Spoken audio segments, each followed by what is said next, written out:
All right, so this is CS50, and this is week 3. And as promised, we thought we'd take a bit of a break on new syntax this week and focus a lot more on algorithms and implementation thereof. Because over the past few weeks, besides Scratch, we've now had C, and you have a lot of vocabulary now, even if it might not seem yet that you fully grasp all of the functionality of this particular language. With practice, it'll get easier and easier. But today, we'd focus instead on ideas and ultimately on this, how to think algorithmically. And so to take problems in the real world and try to quantize them in a way that you can map those puzzle pieces from week 0 or all of this new syntax from weeks 1 and 2 onto actually writing code to solve those problems. To contextualize this, though, we thought we'd remind you of this here chart from week 0. And recall that in week 0, we painted this picture where on the x-axis, on the horizontal was the size of the problem, and the number of phone book pages increased as you went from left to right. And then on the vertical axis or y-axis, we had time to solve. So this was like how many seconds, how many page turns, how many units of measure, whatever you're using. We might actually describe the solution there too. And the first algorithm we had in week 0 for the phone book was like 1 page at a time. So we plotted it with this 1-to-1 slope.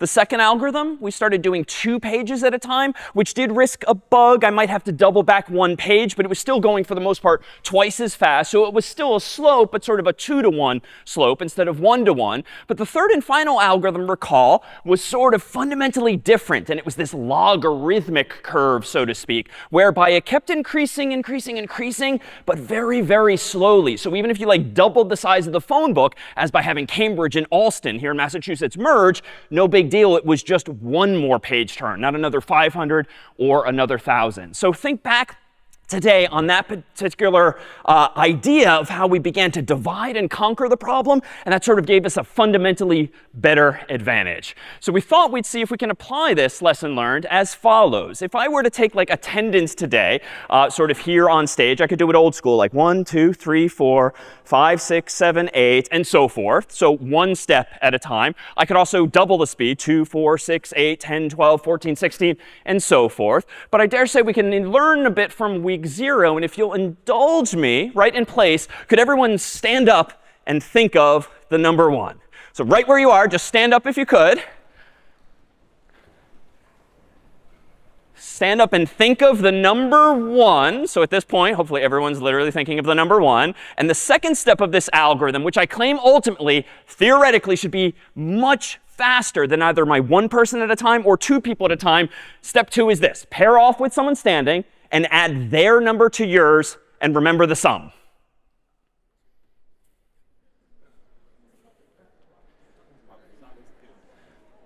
Person can be in front of, behind, left, or right of you. All right. Most likely, most everyone in the room, assuming you found someone, is thinking of the number 2 now, unless you're sort of an odd person out in the row, and that's fine. If you're still 1, that's fine. But most of you are probably 2. Next step is that one of you in those pairs should sit down.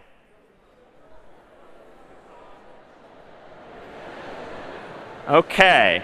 So many of you tried to sit down as quickly as possible, we noticed. But so next step now, at this point rather, most of you are thinking of the number 2. A few of you are thinking of the number 1, and that's OK. The next step, and notice we're about to induce a loop, so the rest of this is on you. If still standing, go back to step 2.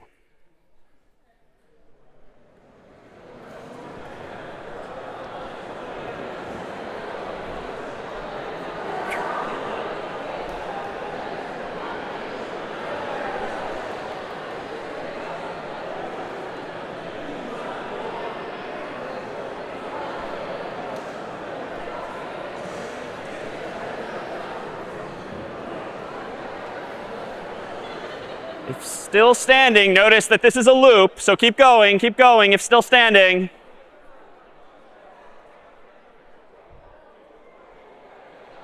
Up there? Oh, how about that? That's OK, but now keep going, keep pairing off. So maybe you too. All right, a few more seconds.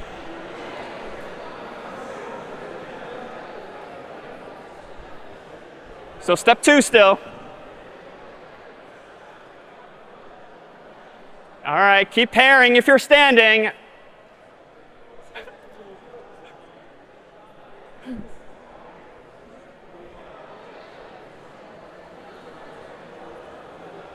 All right.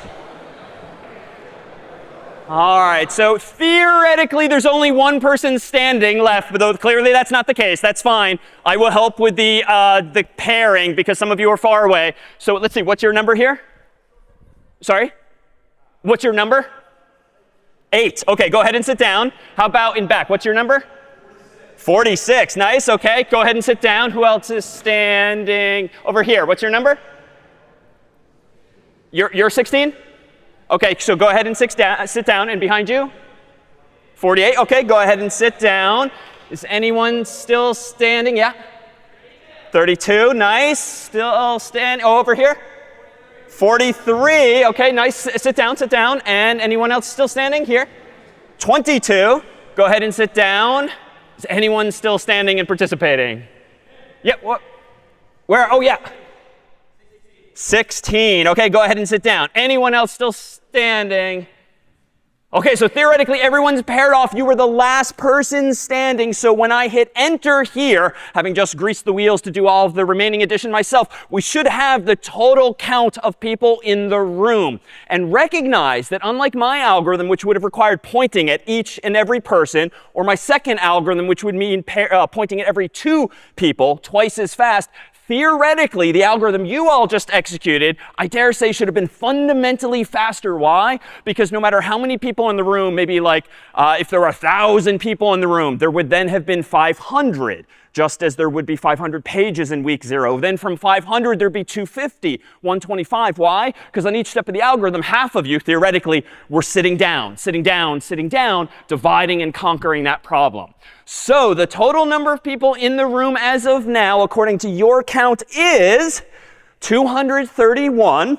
As a backup, though, Carter kindly did it the old-fashioned way, one person at a time. And Carter, the actual number of people in the room is?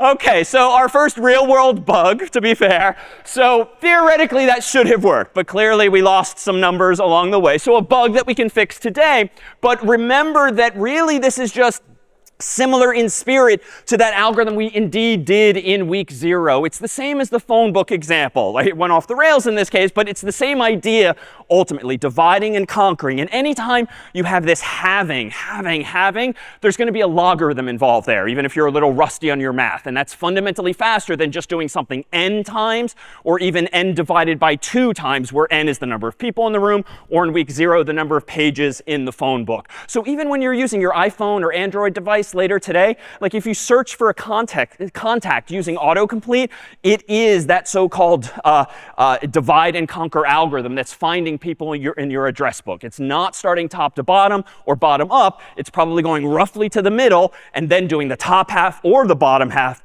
repeating again and again. So these ideas are everywhere. And hopefully you end up finding just the one person you're looking for, or in your case, the one person last standing who should have theoretically had the count of everyone, because if each of you started by representing 1, effectively handed off your number, handed off your number, handed off your number, it theoretically should have coalesced in that final person standing. So let's consider the connection now between this idea and what we introduced last week, which was this idea of very simple data structures in your computer's memory, like actually using this memory as though it's kind of a grid of bytes. Each one of these squares, recall, represents 1 byte or 8 bits. And we can get rid of the hardware and sort of abstract it away as just this grid of memory, or this canvas. And then we introduced arrays last week. And what was the key definition of an array? How would you describe an array? What is it, anyone? What's an array? Yeah, in the middle. A collection. A collection, and I don't love data types only because in C it tends to be the same type. So a collection of data, I do like that. But there's one other key characteristic. Do you want to be more precise? It's not just a collection.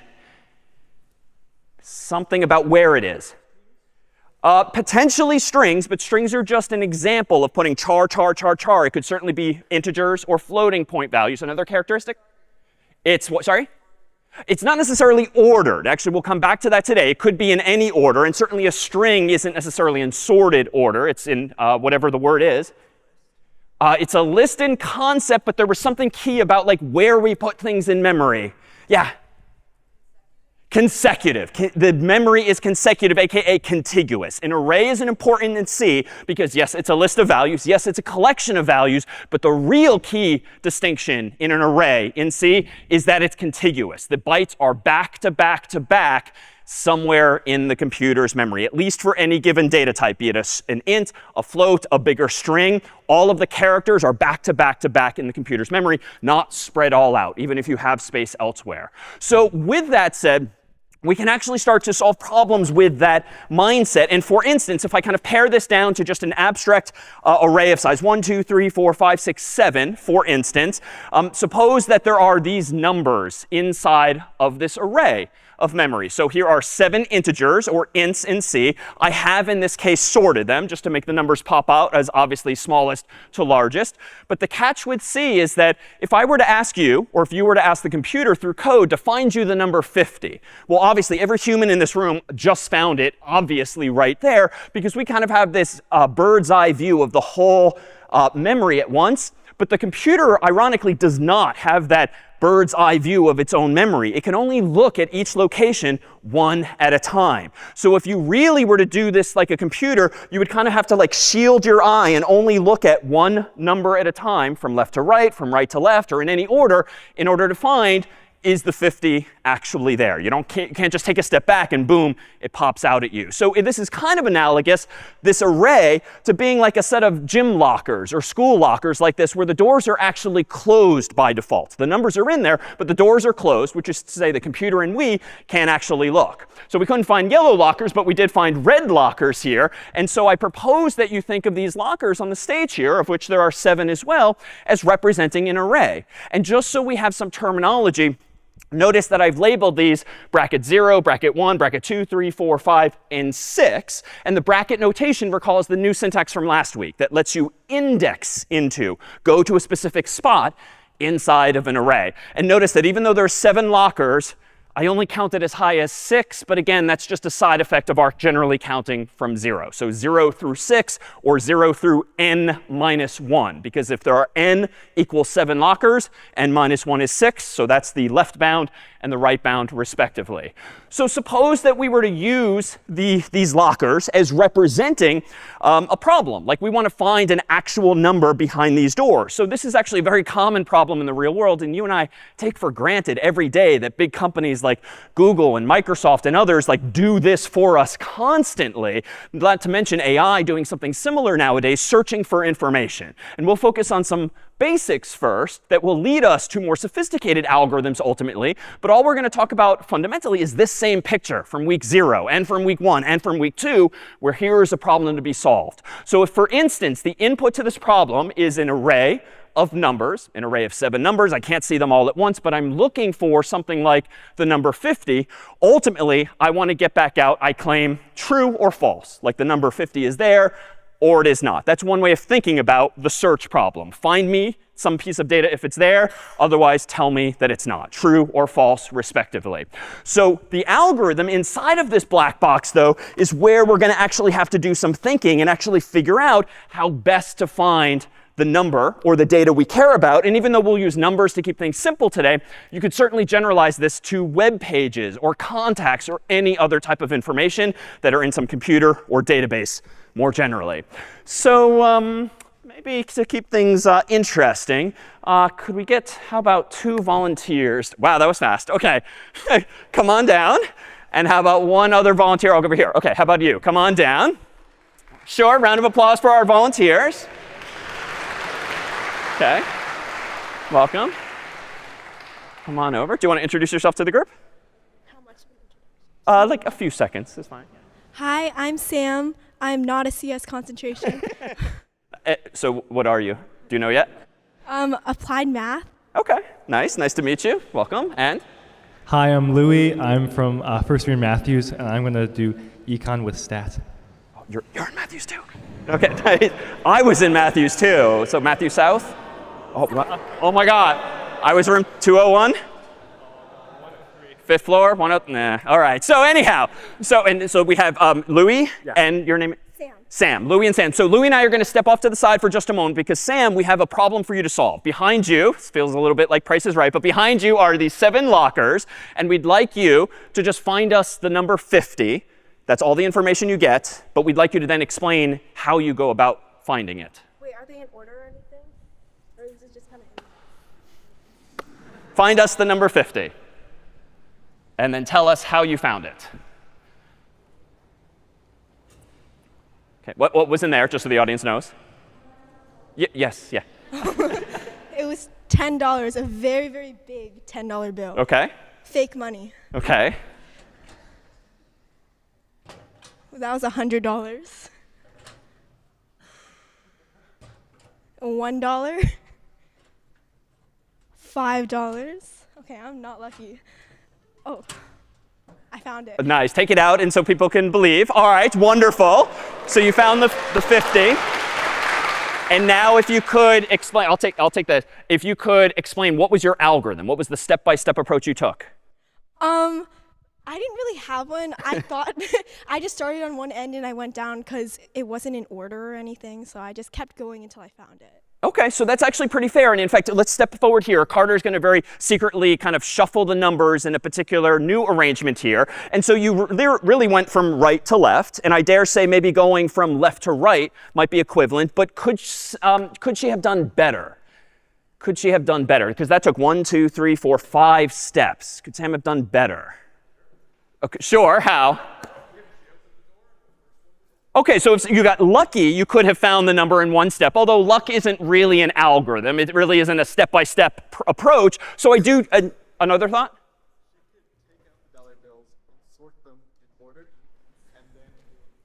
Oh, interesting. So you could have taken out all of the dollar bills, sorted them, put them back in, and then you probably could have done something like the divide and conquer approach. I didn't know I was allowed No, you weren't allowed to, so that's fine. That's my But bad. that would be a valid algorithm, although it sounds very inefficient to do all this work just to find the number 50, because in doing that work, she would have found the 50 once. But that might actually be a reasonable solution if she plans to search again and again and again, not just for 7 numbers, but maybe a lot of numbers. Maybe you do want to incur some cost up front and sort all the data so as to find it faster. But let's do this a little more methodically. We'll step off to the side once more. And just by convention, if you want to go ahead and do we need this? OK. OK, let's go from left to right. Yep. And go ahead and show everyone the numbers just to prove that there's no funny business here. 20. Ooh, OK. 500. Nice. 10. So it doesn't sound like it's sorted either this time. 5. Nice. And 100. so close. I know, now we're just messing with you. 1. OK, and lastly, very well done. OK, so nicely done. And so, thank you. So this is to say, whether she goes from left to right or right to left, like this performance of that algorithm, just going linearly from side to side, really depends on where the number ends up being. And it kind of does boil down to luck. And so that was kind of the best you could do. Because I dare say, had you gone linearly from right to left, and go ahead to reset, had you gone from right to left, that time you would have gotten lucky. So on average, it might just kind of work out. And so half the time, it takes you maybe half as many steps, half the number of lockers to find it on average, because sometimes it's in the one end, sometimes it's in the other end, sometimes it's smack dab in the middle. But we're going to give you the option now, Louis, of knowing that it's sorted. So we're going to take away the microphone from you, but stay on up here with us. And you are now given the assumption that the numbers are this time sorted from smallest to largest, left to right.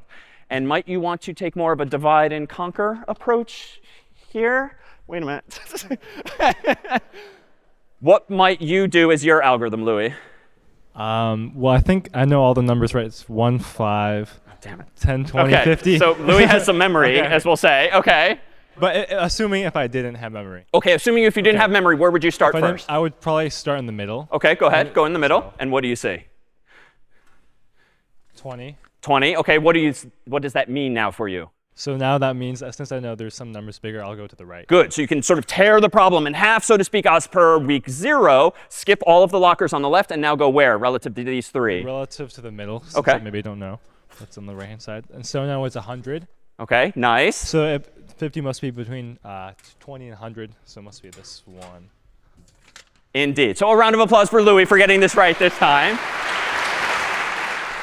We have some lovely parting gifts since we're using Monopoly money. So it's not actual money, but this is the Cambridge edition, Harvard Square and all, for both of you. So welcome. Thank you so much. So Louis was actually getting particularly clever there when his first instinct was to just remember what were all the numbers and then sort of deduce where the 50 must obviously be. So that's on us. Like ideally, we would have completely changed the dollar amount so that he couldn't use that information. But it turns out Louis's instinct there to figure out where the number should be and jump right there, index into that exact location, is actually a technique. And it's a technique we'll talk about in future classes where you actually do take into account the information and go right where you want. It's an example of what we'll eventually call hashing, so to speak, in a concept called hash tables. But for now, let's try to formalize the algorithms that both of these volunteers kind of intuitively came up with, first and second, and we'll slap some names on them. So the first, and I've hinted at this, is what we would call linear search. Anytime you search from left to right or from right to left, it's generally called linear search. Why? Because you're kind of walking in a line, no matter which direction you're going. But now, for today's purposes, let's see if we can't truly formalize what our volunteers' algorithms were by translating them, not necessarily to code yet, but pseudocode. See if we can't map it to English-like syntax that gets the ideas across. So I dare say the first algorithm, even though she went from right to left, then from left to right, might look like this. For each door from left to right, she checked if 50 is behind the door, as by looking at it. If it was behind the door, then she returned true, like, yes, this is the 50. That didn't happen on the first iteration, though, so she moved on again and again. And now notice the indentation here is just as important as it was in week 0. Notice that only at the very bottom of this algorithm do I propose returning false, but it's not indented inside of this pseudocode. Why? Well, because if I had changed it to be this, what would be the logical bug in this version of that algorithm? Yeah.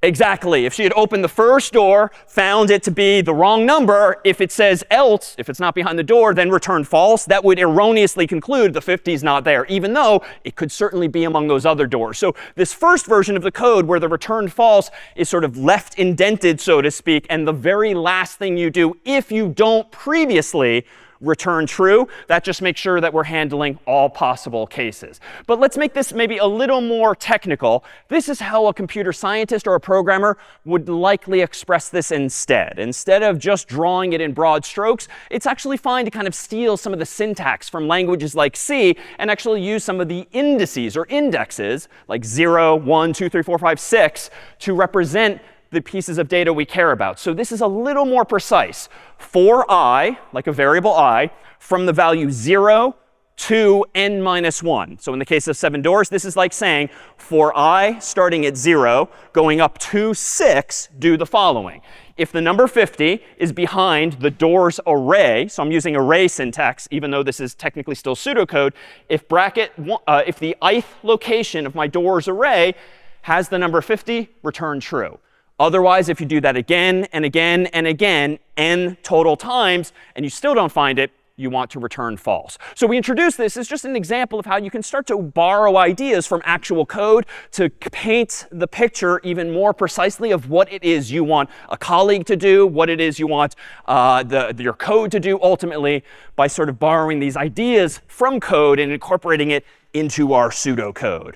But what about the second algorithm here, the second algorithm whereby he took a divide and conquer approach, starting in the middle and then going right and then going left? Well, it turns out this is generally called binary search. Bi implying 2, because you're either going with the left half or the right half again and again. This is literally what we've been talking about since week 0 when I searched the phone book. That too was binary search, dividing and dividing and dividing in half and half. So if we were to draw some pseudocode for this, I would propose that we could do something like this. If 50 is behind the middle door, then we got lucky, just return true. Else, if the 50 is less than the value at the middle door, so if it's smaller than the middle door, I want to search to the left. So I can say search left half. Else, if 50 is greater than the middle door, I want to search to the right. And I think that's almost everything, right? Is there a fourth possible case? What else could happen? Good. So taking into account that if there are no doors left or no doors to begin with, we better handle that case so that we don't induce one of those spinning beach balls so that the computer doesn't freeze or crash. There's really 4 possible scenarios in searching for information. It's either in the middle or to the left or to the right, or it's just not there at all. And so I sort of slipped that in at the end because technically that's a question you should ask first, because if there's no doors, there's no work to be done. But logically, this is the juicy part, the other 3 questions that you might ask yourself. So this then might be the pseudocode for binary search, and we could make it more technical. And this is where it kind of escalates quickly syntactically, but I'm just using the same kind of syntax. If doors in my pseudocode represents an array of doors, well then doors bracket middle is just a pseudocode-like way of saying go to the middle door in that array. And then notice, else if 50 is less than that middle value, then search doors bracket 0, so the leftmost one, through doors middle minus 1. So you don't need to waste time researching the middle door. So I say middle minus 1 so that I scooch over slightly to the left, so to speak. Else, if 50 is greater than the value at the middle door, then you want to search 1 over to the right, so middle plus 1 among those doors, through the last door, which is not n, because we start counting at 0, but n minus 1. And the rest of the algorithm is the same. This is just a little more precise. And I dare say when writing a program in C or any language, like honestly, starting in pseudocode like this will generally make it much easier to write the actual code. So in fact, in this and future problem sets, do get into the habit, especially if you're struggling getting started, just write things out in English. And maybe high-level English a little more like this. Then as a version 2, go in with your keyboard or paper pencil and make it a little more precise using some code-like syntax. And then I dare say in version 3, you can now translate this pretty much verbatim to C code. The only headache is going to be rounding issues with integers, because if you divide an integer and you get a fraction, it's going to truncate, so all that kind of headache. But you can work through that by just thinking through what's going to get truncated when you round down or up as a solution. Any questions, though, on this pseudocode for either linear or binary search as we've defined them? Linear or binary search? No? All right, well, let's consider then a bit more formally a question that we'll come back to in future classes as well. What is the running time of these algorithms? What is, that is to say, the efficiency of these algorithms? And how do we actually measure the efficiency of an algorithm? Is it with a stopwatch or with some other mechanism? Well, I propose that we think back to this picture here, whereby this, again, was representative of both the phone book example from week 0 and theoretically, bug aside, the attendance counting algorithm from earlier today, whereby this same green line theoretically represents how much time it should have taken us as a group to count ourselves. Why? Because if maybe another class comes in and doubles the size of the number of humans in this room, no big deal. That's just one more step or one more iteration of the loop, because half of the people would anyway sit down. So this green algorithm still represents the faster theoretical algorithm today. And so recall that we described these things more mathematically as n. So this was 1 page at a time, or 1 person at a time. This was 2 people, or 2 pages at a time. So it's twice as fast. So if n is the number of people or pages, n divided by 2 is the total number of steps. And then this one got a little mathy, but log base 2 of n. And log base 2 of n just means what is the value when you take n and divide it in 2 by 2 again and again and again and again until you're left with just 1 page or 1 person standing. But in the world of running times, it turns out that being this precise is not that intellectually interesting. And it sort of devolves into lower level math. It's just not necessary when having discussions about the efficiency of an algorithm or even code that you've written. So generally, a computer scientist, when asked, what's the running time of your algorithm? Or what's the efficiency of your algorithm? Or more generally, how good or bad is your algorithm? They'll talk about it being on the order of some number of steps. This is a phrase you'll hear increasingly in computer science where you can kind of wave your hand at it. Like, the lower level details don't matter that much. All you care about in broad strokes are certain numbers that will add up the most. And in fact, when computer scientists talk about the efficiency of algorithms, they tend to throw away constant factors. So literally numbers like 2. that might be dividing here or a base here. So for instance, these two algorithms to a computer scientist would sort of be the same. Like, yeah, it's technically twice as fast, but look at the lines. I mean, they're practically the same. And this one here too, log base 2, sure. But if you remember from a math class, you can change the base of any logarithm from one number to another pretty easily. So let's just generalize it as log of n. It doesn't really matter fundamentally what the numbers actually are. And honestly, if we zoom out slightly so that the y-axis and the x-axis get even bigger, honestly, these first two algorithms really do start to resemble each other closer and closer. And I dare say in your mind's eye, imagine zooming further and further and further out. Like that red and yellow line are pretty much, once n is large enough, going to be functionally the same. Like they're practically the same algorithm. But this one is still doing amazingly because it's a fundamentally different shape. So this is to say, when a computer scientist thinks about the efficiency of algorithms, we just throw away the constant terms that when n gets really large, just don't seem to matter as much. They don't add up as much or fundamentally change the picture in a case like this. So what I'm describing here with this capital letter O has a technical term.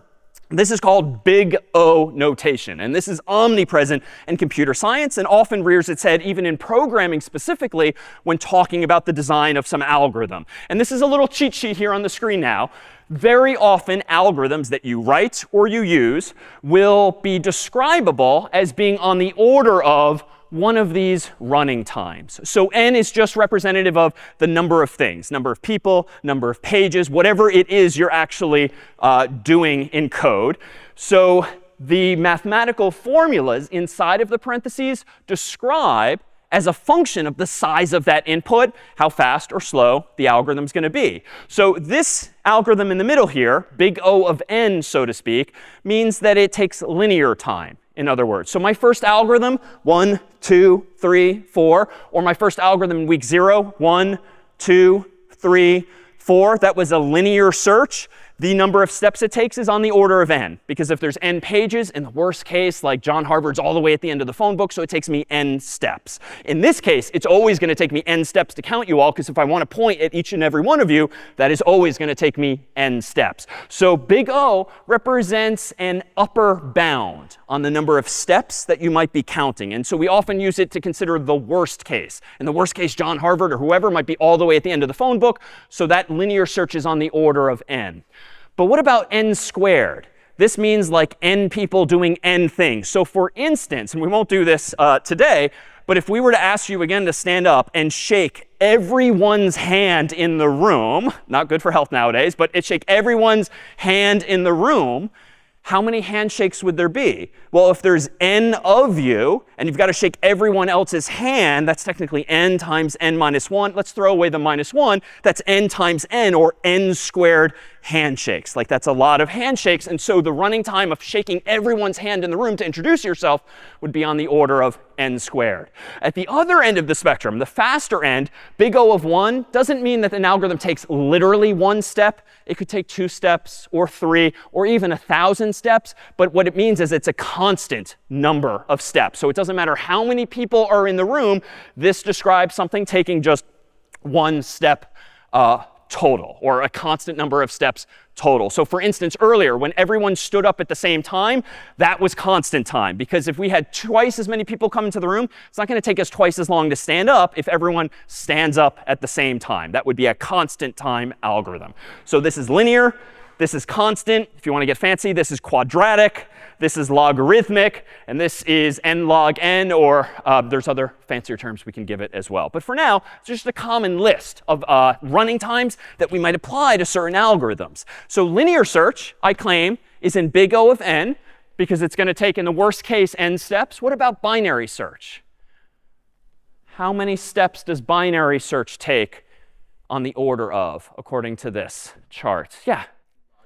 Log n, yeah, because no matter what with binary search, you're dividing in half, half, half. But in the worst case, it might be in the last door you check. But you only took log n steps to get there, but it still might be the last one you check. So binary search indeed would be on the order of log n.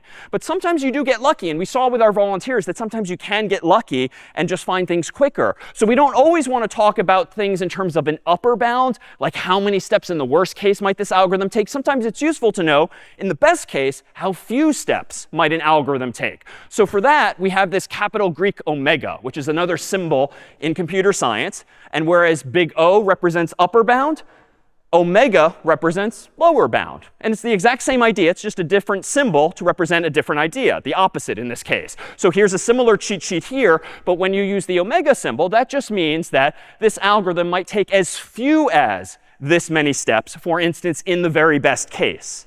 So by that logic, if I ask about linear search, our first demonstration with the lockers, let's consider the best case. How many steps might it take to search n lockers using linear search? In the best case, you get lucky. So I heard it. Yeah, just one step. So we could say that linear search is in omega of 1, so to speak. What about binary search? If you've got n lockers, in the best case, though, how few steps might it take us? Again, 1, because we might just get lucky and boom, it happens to be right there in the middle. So you could say that both linear search and binary search are in omega of 1. Now, by contrast, my attendance algorithm, the first one I proposed, 1, 2, 3, 4, 5, 6, 7, I claimed a moment ago that that's in big O of n, because if there's n people in the room, I've got to point at everyone. But equivalently, if there's n people in the room and I have to point at everyone, what's the fewest number of steps it could take me to take attendance using this linear approach? So still n, right? Unless I guess, which is not an algorithm, unless I guess, I'm not going to get the right answer. So I kind of have to point at everyone. So in both the best case and the worst case, some algorithms still take n steps. And for this, we have what we'll call theta notation, whereby if big O and omega happen to be the same, which is not always the case, but can be, then you can say that that algorithm is in theta of such and such. So my attendance taking algorithm, the very first, 1, 2, 3, 4, all the way on out to n, would be in theta of n. Because in both the best case and the worst case, it takes the same number of steps as per my big O and omega analysis. Now, there is a more formal mathematical definition for both of these. And if you take higher level computer science, you'll go more into the weeds of these ideas. But for now, big O, upper bound, omega, lower bound. Questions on this symbology? It'll be a tool in our toolkit.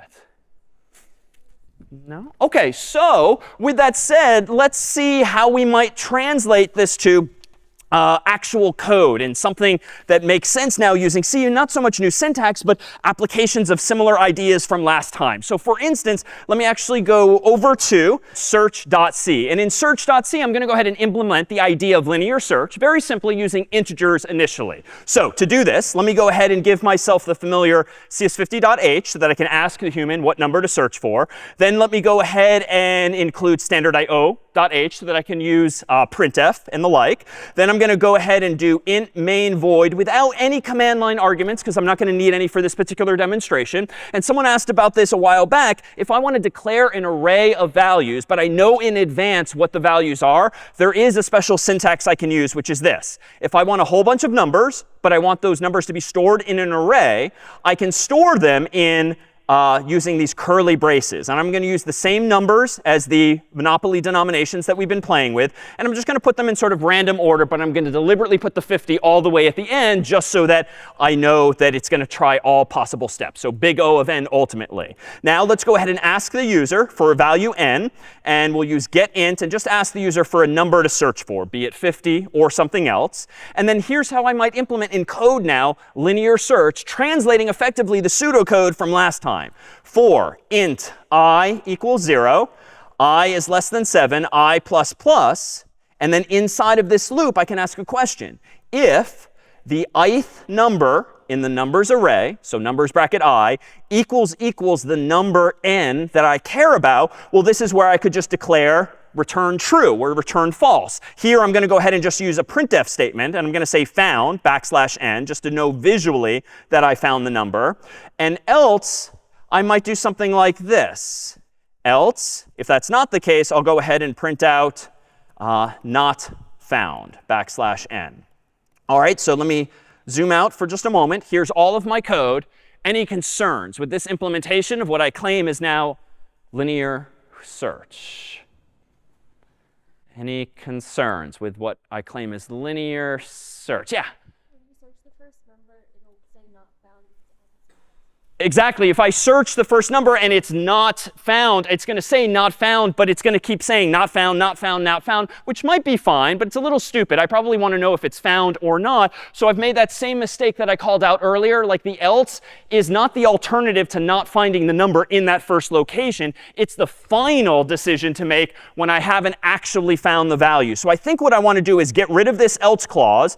And then at the outside of this loop, I think I want to conclude printf not found. But here, too, there's this new bug that's arisen. There's a new bug, even though I fixed the logical error you just described. What symptom are we still going to see? Yeah, now it's going to always print not found, even when I have found it, because even once I found it and I finish going through the array, it's still going to assume that I got to the bottom and therefore it's not found. So I need to somehow exit out of main prematurely, if you will. And recall that last week we also introduced the idea that main all this time does actually return a value, an integer. By default, it's secretly been 0. Anytime a program exits, it just returns 0, an exit status of 0. But we do now have control over that. And so a convention in C would be that when you want your main function to end prematurely, if so, you can literally just return a value. And even though this feels a little backwards, this is just the way it is, you return 0 to indicate success, and you return any other integer to indicate failure. So by convention, people go to 1, and then 2, and then 3. They don't think too hard about what numbers to use. But in this case, I'm going to go ahead and return 1 if I do get to the bottom of this file. So now if I open back up my terminal window, I run make search. No syntax errors, /search. I'm going to be prompted for a number. Let's go ahead and search for the number 50. And I should see found. Meanwhile, if I run it again, /search, and I search for like the number 13, that should be not found. So I claim that this is now a correct implementation of linear search that's gone from left to right, looking for a number that may or may not be there. Any questions on this version of the code here? Yeah? Return 0 indicates success when doing it from main in particular. And that's backwards only in the sense that generally 0 is false and 1 is true. But the logic here is that if the program works correctly, that's 0. But there's an infinite number of things that can go wrong. And that's why we need 1 and 2 and 3 and 4 and all the way up. Other questions? Yes.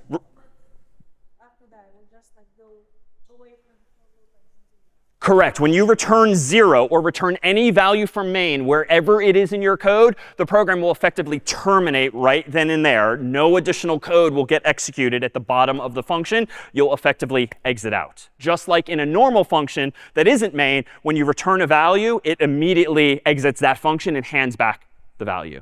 Yeah? So return 1 is just me being pedantic at this point because I'm frankly not going to really care what the exit status is of this program. But once I've introduced the idea of manually returning 0 on this line 14 to indicate success, it stands to reason that I should also return a different value when I want to indicate failure. And so even though this does not functionally change the program, it will still work. It will still print the same things correctly. It's a lower level detail that programmers, teaching assistants, testing software might appreciate, knowing what actually happened in the program underneath the hood. All right, so what about strings? So it turns out with strings, we're going to have to think a little harder about how best to do this. So let me actually go ahead and do this. Let me go ahead and get rid of much of this code, but transition to a different type of array, this time an array of strings. And I'm going to call the array strings itself plural, just to make clear what's in it instead of numbers. I'm going to use the square bracket notation, which just means I don't know at the moment how many elements it's going to have, but the compiler can figure it out for me. And in the spirit of Monopoly, let's go ahead and our curly braces do something like this. Battleship is going to be one of the strings. Boot is going to be another. Cannon is going to be a third. Iron is going to be the fourth. Thimble And if you've ever played Monopoly, you know where these are coming from, and top hat, for instance. So this gives me 1, 2, 3, 4, 5, 6. I could write the number 6 here, and the compiler would appreciate it, but it doesn't matter. The compiler can figure it out on its own just based on the number of commas. And this also ensures that I don't write one number to the left and then miscount on the right. So omitting it is probably in everyone's benefit. Now let's do this. Let's ask the user for a string s using getString instead of getInt for some string to search for. Then let's go ahead and do the exact same thing. For int I equals 0. I is less than 6, which is technically a magic number, but let's focus on the searching algorithm for now. I++. And then inside of this loop, let's do this. If strings bracket I equals s, then let's go ahead and print out just as before, quote unquote, found \n, and proactively return 0 this time. And if we don't find it anywhere in the loop, let's go ahead and return 1 at the very bottom, before which we will print not found \n. So it's the exact same logic at the moment, even though I've changed my ints to strings. Let me go ahead and open up my terminal window now, do make search again, and see. OK, so far so good. Let me now go ahead and do /search. And let's go ahead and search for, how about top hat? So we should see found. Huh. All right, not found. All right, well, let's do /search again. How about thimble? Maybe it's because it's just 2 words? No. Thimble's not found either. /search. Let's search for the first one, battleship. Enter. Still not found. Let's search for something else like cat. Not found. What is going on?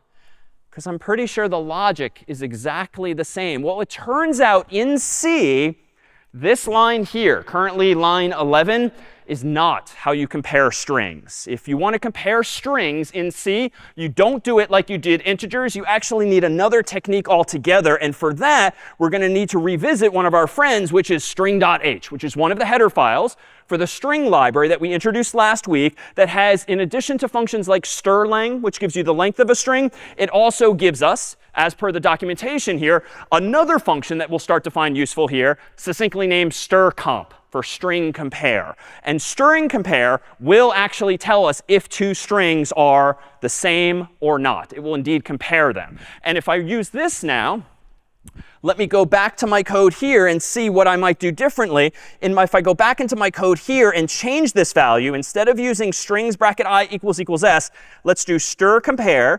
And I read the documentation earlier, so I know that it takes 2 arguments, the first and the second string that you want to compare. So strings bracket I, and then s, which is the string that the human typed in. But somewhat weirdly, what I want to check for is that strcompare returns 0. So if strcompare, when given 2 strings as input, strings bracket I and s, returns an integer 0, that actually means the strings are the same. So let's try this. Let me do make search again. What did I do wrong here? A whole bunch of errors popped out. What did I do wrong? Yeah, so I didn't include the very header file we're talking about. So again, it doesn't necessarily mean a logical error. It just means a stupid error on my part. I didn't actually include the header file. So let me go back and actually do that. Up at the top, in addition to CS50.h and standard IO, let's also include string.h. Let me clear my terminal and do make search again, crossing my fingers. That time it worked. And now if I do /search and search for top hat like before, now, thankfully, it is in fact found. If I do it once more and search for battleship, now it's in fact found. If I do it once more and search for cat, which should not be in there, that is not in fact found. So now just intuitively, even if you've never done this before, why might it be valuable for this function called strcomp to return 0 if the strings are equal, as opposed to a simple Boolean like true or false, which might have been your intuition? When you compare 2 strings, what are the possible takeaways you might have from comparing 2 strings? It's not just that they're equal or not. OK, so maybe if the ASCII values are the same, that might imply indeed literal equality, but something else? Ah, nice. Like you and I in English certainly are very much in the habit of sorting information, whether it's in a dictionary, in our contacts, in a phone book, in any such technology. And so it's often useful to be able to know, does this string equal another? Sure. But does this string come before another alphabetically, or maybe after another alphabetically? So sometimes you want functions to give you back 3 answers, but equals equals alone can only give you true or false, yes or no. And that might not be useful enough when you're trying to solve some problem involving strings. So it turns out stir compare actually compares the 2 strings for equality, but also for what's called playfully ASCII-betical order. So not alphabetical order per se, but ASCII-betical order, where it actually compares the integer values of the letters. So if you're comparing the letter A, it's going to compare 65 against some other letters integer value, hence ASCII-betical value. So we're not doing any form of sorting here, so it's sort of immaterial. But as per the documentation, I do know that stir compare returns 0 if 2 strings are equal. And a little teaser for next week, it turns out when I was only using equals equals to compare strings bracket I and S, I was not comparing the strings in the way that you might have thought. And if you have programmed in Java or Python before, equals equals is actually doing something different in those languages than it is actually doing in C. But more on that next week. For now, just take on faith that stir compare is indeed how you compare 2 strings. So let's actually put this into play with some additional code. Let me propose that we implement a very simplistic phone book, for instance. Let me go ahead and implement here. How about in a new file, instead of search.c, let's actually do phonebook.c. And in this phone book, I'm going to go ahead and include the same header file, so CS50.h, so I can get input, standardio.h, so I can use printf, string.h, so that I can use stir compare. Let me give myself a main function again without command line arguments for now. And let me go ahead now and store a proper phone book, which has some names and some actual numbers. So let's store the names first. So string names is going to be the name of my array. And let's go ahead and store Carter's name. How about my name? And maybe John Harvard for phone book throwback. Then let's go ahead and give me another array called numbers, wherein I'll put our phone numbers. So 617-495-1000 for Carter, 617-495-1000 for me, technically directory assistance here. And then for John, we'll give him an actual one. So it's actually going to be 949-468-2750. You're welcome to text or call John when you want. Whoops. And just for good measure, let's go ahead and put our country codes in here, +1, even though at the end of the day, these are strings. So indeed, notice I'm not using an integer for these values. I kind of, sort of should, but here's where data types in C and programming more generally might sometimes mislead you. Even though we call it obviously a phone number, it's probably best to represent it generally as strings, in fact, so that you can have the pluses, you can have the dashes, so that it doesn't get too big and overflow an integer. Maybe it's an international number for which there's even more digits. You don't want to risk overflowing a value. And in general, the rule of thumb in programming is even if in English we call something a number, if you wouldn't do math on it ever, you should probably be storing it as a string, not as an integer. And it makes no logical sense to do math on phone numbers per se. So those are best instinctively left as strings. And in this case, even more simply, this ensures that we have pluses and dashes stored inside of the string.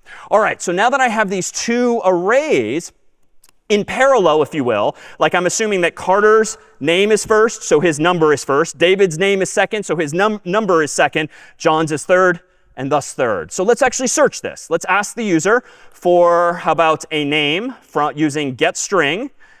And this will be a name to search for in the phone book, just like we did in week 0. Let's do for int I equals 0, I less than 3. Again, the 3 is bad practice. I should probably store that in a constant. But let's keep the focus for today on the algorithm alone, I++. Then in here, let's do if, how about names bracket I equals name typed in. But wait a minute, I'm screwing this up again. What should I be using here? Stir compare again. So let's do stir compare names bracket I, comma, name, which came from the user. And if that return value is 0, then let's go ahead and print out, just like before, found \n. But you know what? We can do something more interesting. Let's actually print out the number. So I didn't just find something. I found the name. So let's actually plug in that person's corresponding number. So now it's a more useful phone book or contacts app where I'm going to show the human not just found, but found this specific number. Then I'm going to go ahead as before and return 0 to indicate success. And if we get all the way down here, I'm going to go ahead and say not found and not print out any number because I obviously haven't found one, and return 1 by convention to indicate failure. So let me open my terminal window. Let me do make phone book, enter. So far, so good. /phone book. Let's search for Carter, enter. Found his number. Let's do it again. /phone book, David. Found it. Let's do it one more time for John. Found it. And just for good measure, let's do one other here, like Eli. Enter. Not found in this case. All right, so it seems to be working based on this example here. But now we've actually implemented the idea of like a proper phone book. But does any aspect of the design of this code, even if you've never programmed before CS50, does anything rub you wrong about how we're storing our data? The phone book itself, these names and numbers. Does anything rub you the wrong way? Yeah, back.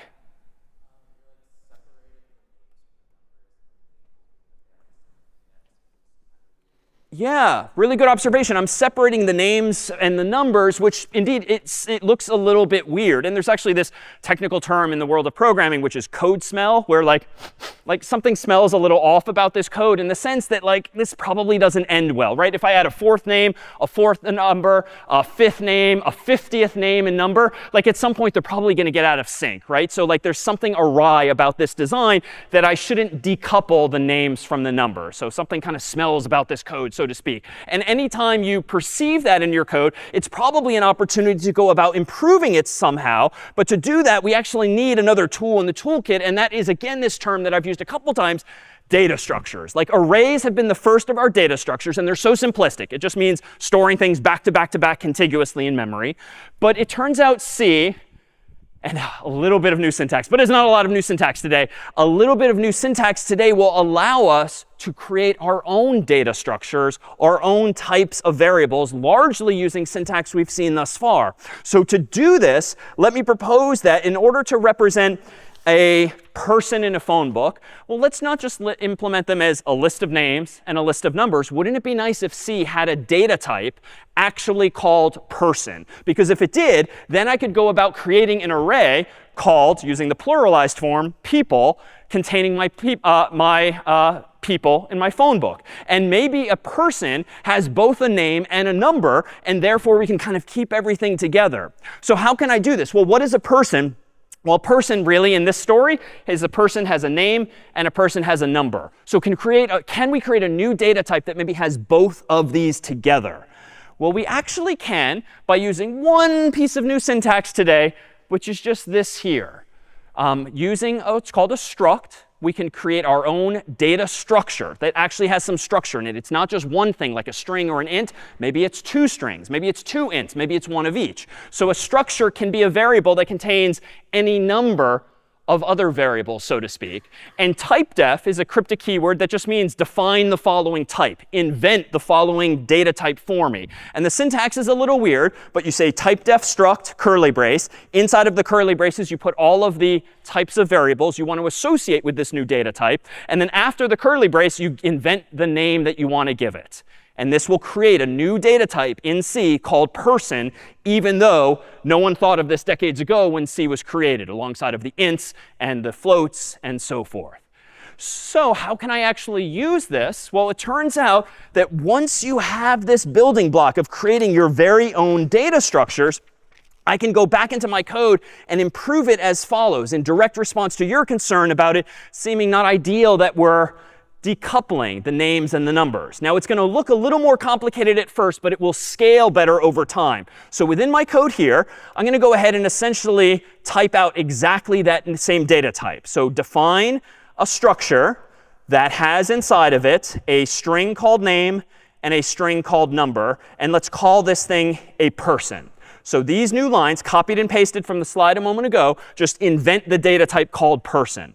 So the only thing we need today is the syntax via which we can set a person's name and number. Like, how can we access those values?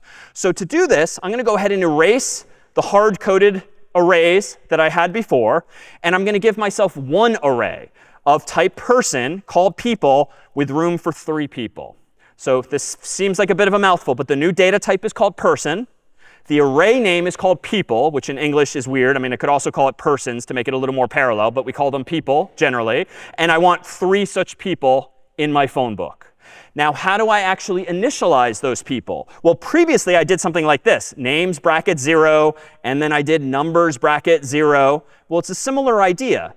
I do people bracket 0, but if I want to set this person's name, the one new piece of syntax today is a period. A literal dot operator that says, go inside of this person and access their name field or their name attribute and set it equal to, quote unquote, Carter. Then go into that same person, but go into their number field and set that equal to +1, 617, 495, 1000. Then, and I'll just separate it with white space for readability, go into people bracket 1, set their name into mine, David. Let's go into people bracket 1 number, set that equal to the same since we're both available through the directory. So 617, 495, 1000. And then lastly, let's go ahead and do people bracket 2 dot name equals quote unquote John. And then people bracket 2 dot number equals quote unquote +1, 949468275 Fix my dash, semicolon. And now I think I can mostly keep the rest of the code the same, because if I'm searching for this person's name, I think the only thing I want to change is this, because I don't have a names array anymore. So what should I change this highlighted phrase to in order to search the ith person's name? What should this be? Yeah. People bracket I dash name, because the whole point of this loop is to iterate over each of these people one at a time. So people bracket I gives me the ith person. First people 0, people 1, people 2. But if on each iteration I want to check that person's name and compare it against whatever the human typed in, now I can do exactly that, but I have to change the output to be people bracket I dot number in this case. So I've added a little bit of complexity. And granted, this is not going to be the way long-term you create a phone book. Odds are we're going to get the phone book with a loop of some sort. We're going to use a constant so I know how many people I have room for. For demonstration's sake, I'm just typing everything out manually. But I think logically now we've achieved the same thing. So let me do make phone book for this new version. No syntax errors. /phone book. Let's search for Carter. Enter. And there indeed is his number. Let's go ahead and search for David. There's my number. And lastly, let's search for John.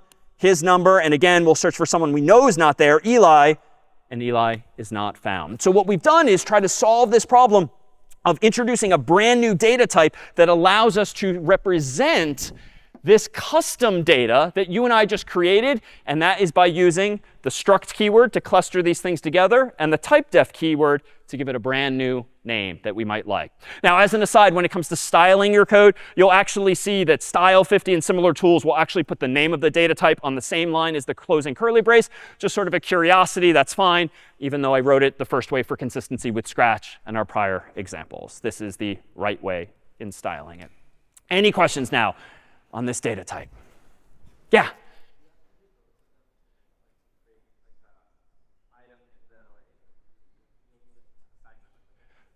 The question is, do you have to assign both the name and the number when creating a person, or can you only get away with doing assigning one of them? You can, but that's going to be one of those so-called garbage values typically. And so there's just going to be some bogus data there.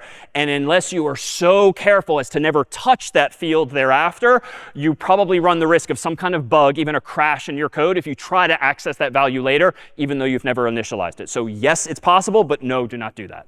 Other questions?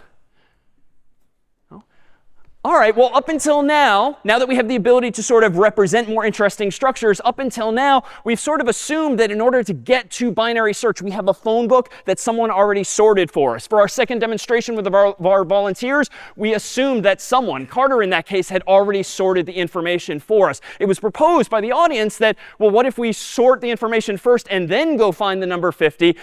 that invited the question even early on, well, how expensive is it to sort? How much time and money and inefficiency do Google and Microsoft and others spend to keep their data and our data sorted? Well, let's consider what the problem really is. If this is how we represent any problem, the unsorted data that we might consume by typing things in randomly to a search engine or crawling the internet or just adding contacts in any old order to our phone is arguably unsorted. It's certainly not alphabetically sorted by default, but we want to get it sorted. And so somewhere in here in this black box, we need a set of algorithms for actually sorting information as well. For instance, if we have these integers here, unsorted, 7, 2, 5, 4, 1, 6, 0, 3, effectively random, the problem of sorting, of course, is to turn it into 0, 1, 2, 3, 4, 5, 6, 7 instead. And there's a bunch of different ways to do this. But before we do that, I think it's probably time for some brownies. So let's go ahead and take a 10-minute break, and we'll see you in 10. All right, we are back, and where we left off was this cliffhanger. We've got some unsorted numbers. We want to make them sorted. How do we do this? And at the risk of one too many volunteers, could we get 8 more volunteers? Oh, wow, OK. Overwhelming. OK, how about 1, 2, 3, 4? How about all 3 of you? OK. 5, 6, 7, 8. OK, 8, come on. All right, 1 from each section. All right, come on down.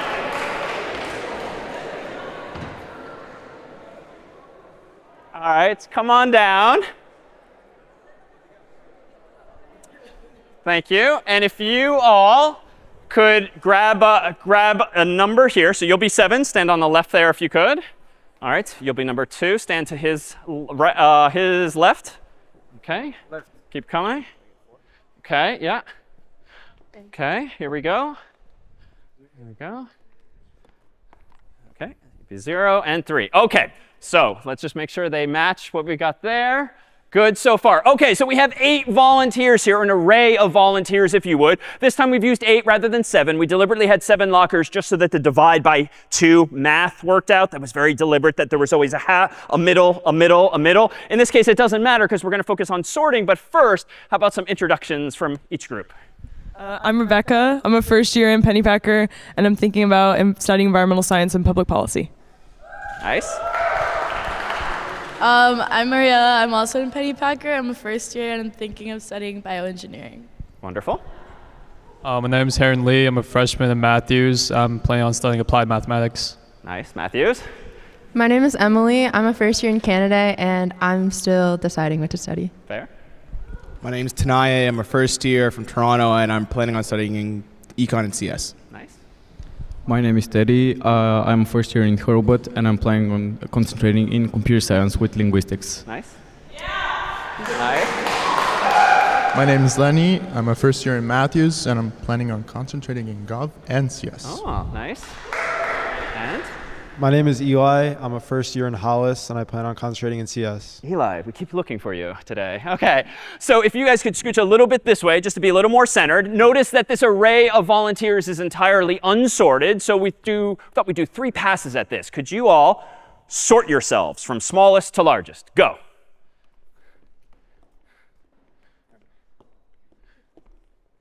All right, that was very good. So yes, so sure, OK. And let's see, what was your algorithm?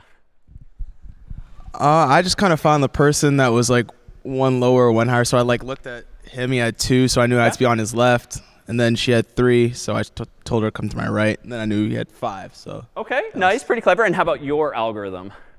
Same thing. Looked for the number that was lower and higher and found the middle. OK, interesting. Because I think from the outside view, it all seemed very organic and things just kind of worked themselves out, which is fine. But I dare say what you guys did was probably a little hard for me to translate into code. So let me propose that we take 2 passes at this. If you could reset yourselves to be in that order from left to right, which is just the exact same sequence, just so that we're starting from the same point each time.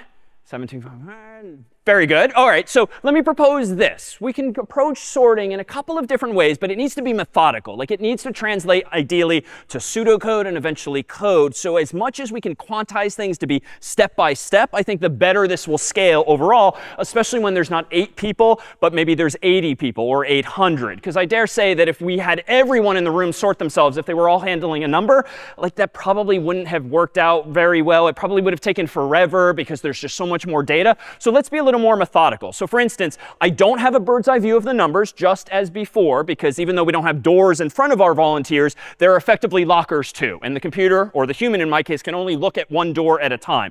So if I want to find the smallest number and put it where it should go on the left, I can't just kind of take a step back and be like, OK, obviously there's the 1. I have to do it more methodically. So I'm going to check here, 7. At the moment, this is actually the smallest number I've seen, so I'm going to make mental note of it. OK, 2 I see now. I can forget about the 7 because 2 is clearly smaller. 5, I don't need to remember it. 4, I don't need to remember it. 1, OK, that's clearly smaller. Have I found my smallest number?